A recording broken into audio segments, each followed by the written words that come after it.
Kim Chu nakahanap na ng couple na nagde-date. Paolo Abilino finlex ni Kim Chu bilang part ng kanyang birthday month. Narito at alamin natin ang mga detalye.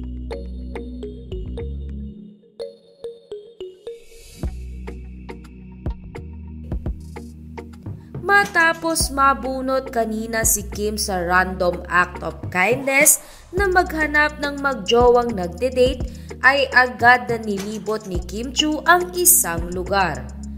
Sa mga litrato na kumakalat ngayon ay makikita nga na kahit gabi ay sinuyod talaga ni Kim Chu ang naturang lugar para magawa ang kanyang task sa It's Showtime. Makikita din dito na ini-interview na ng aktres ang kanyang mga nahanap. Excited naman na ang madlang people na mapanood bukas ang ginawa na ito ni Kim Chu. Anila ay paniguradong maraming hugot ang aktres sa bawat couple na pinili nito. Samantala, nag-post naman si Kim Chu sa kanyang Instagram account ng compilation ng mga nangyari sa kanya sa buwan ng April.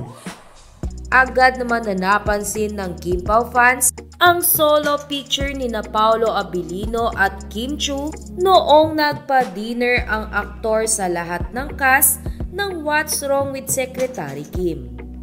Kilig na kilig nga ang Kim Pao fans sa pagsama na ito ni Kim Chu kay Paolo Abilino.